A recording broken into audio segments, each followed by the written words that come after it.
Mark Zuckerberg shocked everyone when he went all in on the metaverse and changed Facebook to Meta. Starting today, our company is now Meta. And since then, everyone's been asking, how can we get in on this megatrend? Well, to answer this question, I'll rank 14 of the top metaverse projects in a tier list. This list goes from S tier to D tier, with S tier being the absolute best projects, and D tier being trash, like I wouldn't touch them even if you paid me to. But here's the thing, the metaverse is incredibly broad, so I want to organize this video by splitting these 14 projects into 4 separate categories, and those are the pure metaverse projects, the platforms for building metaverses, the Metaverse Accelerators, and the individual play-to-earn games. Let's go through each of these one by one, starting with pure metaverse projects. And the first one's gotta be the OG metaverse, Decentraland. This is an expansive virtual world where you can run around, explore, and play various games. Now, one thing I like is that it is fully playable, because a lot of competing metaverses are still under development. But what I like even more is that so many top brands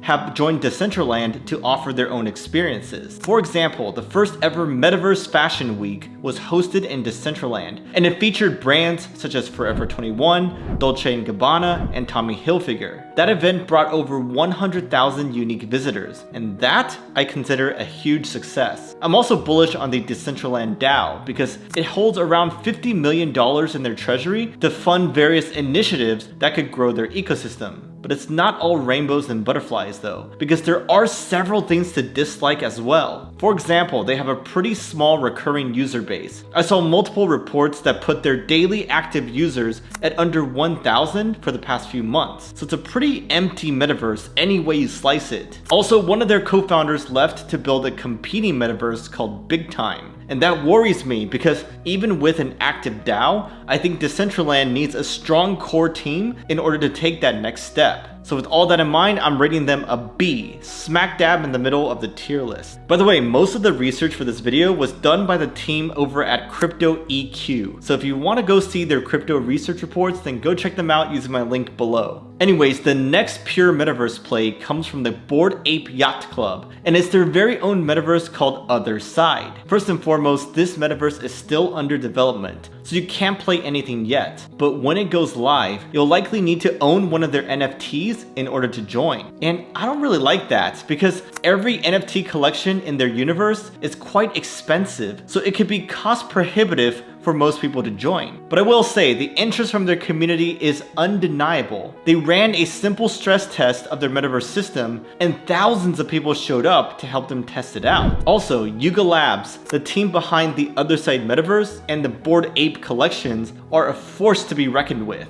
They're extremely talented, they have an impressive track record, and their jaw-dropping move of acquiring CryptoPunks showed me that they have what it takes to succeed in this space. That's why I'm rating them a B, because while they are incredibly early, I've seen enough from their team to give them the benefit of the doubt. Next up, we got a famous one, the Sandbox. I mean, the name says it all. It's a virtual world sandbox type game where you can run around, explore, and build your own stuff. Some people describe it as Minecraft or Roblox, but on the blockchain. Now keep in mind that this project is still in its early access phase, so there's a lot of limitations on what builders can do in their metaverse. But they did already have their alpha seasons 1 and 2, and those were a massive success because hundreds of thousands of people played during those seasons. And most people I talked to had extremely good things to say about it, so that makes me want to play as well when season 3 comes out. They've also managed to attract big brands like Gucci, Adidas, and Snoop Dogg to join their metaverse. And I'm super excited about them adding music playability to their metaverse because that'll let artists such as Snoop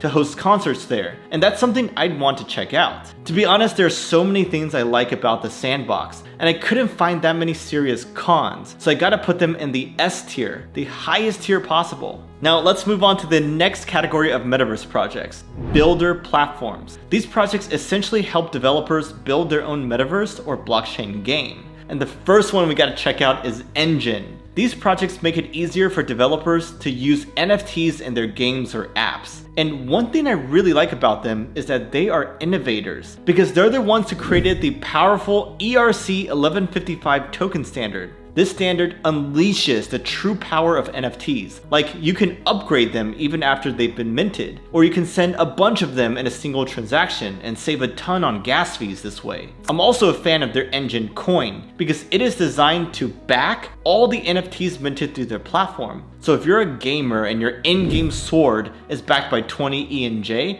then that should give you some confidence that there's some hard value behind it. This isn't just some theoretical benefit, by the way. People have already minted over 1.2 billion assets that are backed by ENJ. Now, the flip side is that the value of your in-game assets are now super tied to the price of ENJ. So if its price is volatile, then so are your assets. Something else I don't really like is that they don't have any top tier games in their ecosystem. I mean, sure, some of the titles they have are okay, but none of them are gonna bring in tens or hundreds of thousands of daily players. That being said, I'm still giving them an A because they are a solid platform with a solid track record. Next up, we got Flow, the layer 1 blockchain that Instagram just announced that they would support. That news was ultra bullish, but what I like even more are all the NFT collections on their blockchain. Flow has fully licensed collections from the NBA, NFL, and UFC, and these, plus other ones, have already done over $1 billion in all-time sales. I'm also very impressed by their tech because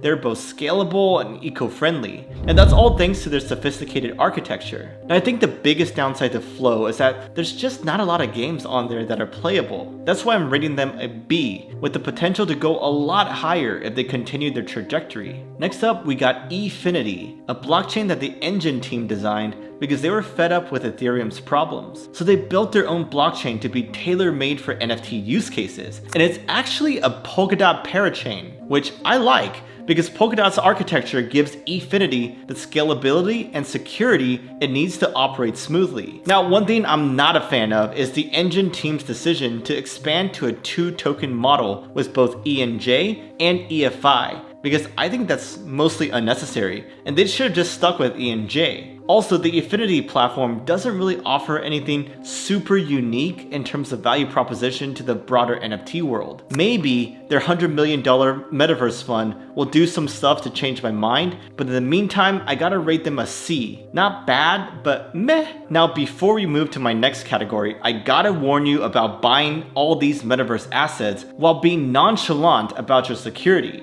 Because you could own some great Metaverse land, for example, but if you get hacked, you're gonna lose it all in the blink of an eye. That's why you gotta protect yourself from multiple different angles by using tools like Guardio, also the sponsor of our video. Personally, I lost several $1,000s worth of ETH a few years ago when I fell for a malicious Chrome extension. But if I had Guardio back then it would have never happened because they scan extensions to stop us from installing the dangerous ones. But that's only the tip of what they have to offer. They also block harmful sites, block intrusive notifications, and they even have an identity monitoring feature that notifies us when our personal info has been leaked. Honestly, I wish I had something like this before, and I can't recommend enough for you to secure your browser in addition to all the other security things you do. Guardio is already used by over 1 million users, and they're one of Google's featured extensions, so they're super legit. If you use my link below, guard.io/coinsider, then you can get 50% off your first month, which makes it only $5 to keep up to 5 family members safe. Alright, next up we're on to a special category of Metaverse projects called Metaverse Accelerators. I call these accelerators because they're like those startup accelerators in Silicon Valley, which give early stage startups a small amount of money to get them going. But in this case, these projects accelerate blockchain gamers instead, and they get them the premium assets they need to win games more often. So the first project in this category is called Yield Guild Games. And their strategy is to essentially buy premium NFTs, lend those out to gamers to play with them, and then take a cut of what the gamers earn. I like this concept in general, and I think they're doing something admirable by helping all those people in developing countries join this play-to-earn movement. But one thing I'm worried about is that they offer their YGG token holders a cut of the revenue generated, because that puts them smack dab in securities territory, and that may get them in trouble with regulators. So for that, plus other reasons, I'm rating them a D. Next up, we got another accelerator project called Merit Circle. Now, this project does give out scholarships like Yield Guild Games, but they also do so much more. They do investments, game incubation, and they're also creating a marketplace for in-game assets. One thing I really like about them is their strong growth. They have over 4,000 gamers under scholarship, and those gamers have collectively generated over $2 million across 50 games thus far. Merit Circle also manages over $100 million worth of digital assets, so they're quite legit, and they're doing a lot to advance the play-to-earn space. Now, one thing I don't like is that Merit Circle takes a massive 30% cut from their gamers' earnings. I mean, that's great for the project, but I don't think gamers will be okay with that deal long term. So I'm gonna rate them a B. Not bad, but not the best either. Now, it's time for the fourth category of Metaverse projects, play-to-earn games. And the first one we gotta check out is the controversial Axie Infinity. This project arguably kicked off the entire play-to-earn movement, but now some people are calling it a Ponzi. I think the numbers don't lie. During the bull market, Axie Infinity pulled some incredible numbers in terms of daily players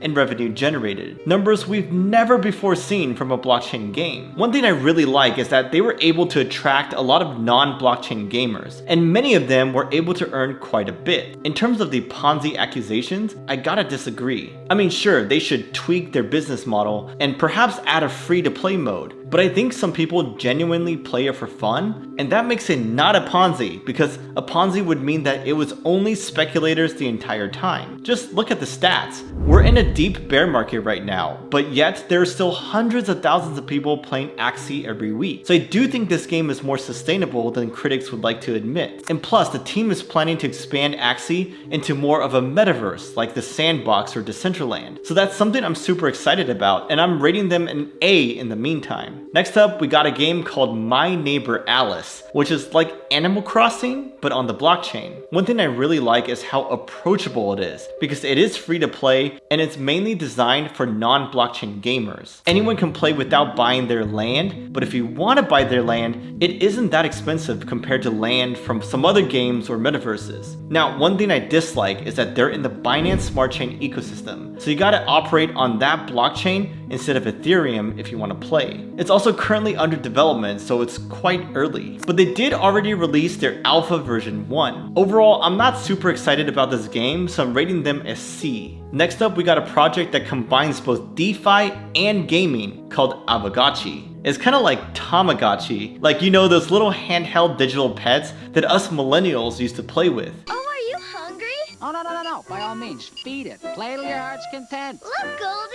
I took good care of her. But in this case, Aavegotchis are on-chain collectible ghosts that are backed by Aave's interest-bearing tokens. So yes, these NFT ghosts actually generate yield for you if you hold them. But I actually don't like this project because it's not really a game. It's more like a DeFi or yield farming project with a slight layer of game dynamics wrapped around it. Also, it's quite expensive to acquire these ghosts. Most of them cost over $1,000. So that makes it both expensive and not very fun, which explains why its user count is in the low thousands and hasn't really grown since its launch. Honestly, I just see a lot more negatives than positives here, so I'm giving them a D rating. Next up, we have a project that I did a deep dive on before, called Gala Games. They're actually not a play-to-earn game, but rather a game studio that has a ton of these types of games under its umbrella, like Town Stars or Spider Tanks. Those you can play already, and their gameplay looks pretty dope. But what I like the most about them is that they're building out an entire gaming ecosystem, complete with their own blockchain, tokens, nodes, etc. Now, something I dislike about them is that they're trying to sell us way too many things. Like, they got licenses for their founder nodes, licenses for game-specific nodes, their Gala token, some other game-specific tokens, and add all sorts of NFTs on top of that. So it's quite complicated, and it's not really clear what's better to hold if you want exposure to their ecosystem. Something else I don't like is how centralized they are. If you look at their token distribution, close to 90% of Gala tokens are held by the top 100 wallets. Not a good look for any crypto project. So with all that in mind, I'm giving them a B, because I think they have some of the best blockchain games out there, and that's ultimately what matters, right? Next up, we got DeFi Kingdoms, a project that many people don't even consider a game because they say it's more like a gamified DEX. Like sure, you can walk around with your character and play this game, but ultimately you're just doing yield generating activities like you would do on some DEX. And I'm not sure I like that because why do they need to complicate things so much? They should just focus on building an actually fun game or build the DEX. Now, the team has said that they will add real gameplay features in the future, but I'm not gonna hold my breath for that. That's why I'm giving them a D rating. Next up, we got Gods Unchained, a free-to-play card game that's super similar to Magic the Gathering. I think their gameplay looks gorgeous, and I like how they're developed by a strong team. In fact, one of their team members, Chris Clay, used to be a game director for Magic the Gathering. I also like how they're accessible to newcomers, like their card packs don't cost that much. Maybe that's how they were able to get over 450,000 gamers in their community, an impressive number if you ask me. I guess one concern is that this game is technically still in beta, and people have reported a bunch of bugs that don't seem to be getting fixed. Also, this game is free to play, but after a while you have to buy stuff or else you just can't compete with other players anymore. All in all, I'm giving them a B rating. They're just kind of in the middle when compared to all these other Metaverse projects. Well, there you have it, my full Metaverse tier list in all its glory. Do you agree or disagree with any of these? If so, let me know in the comments below. Also, if you like these tier lists, be sure to watch this video where I rank the top stablecoins, or this one where I rank the top layer 1 blockchains.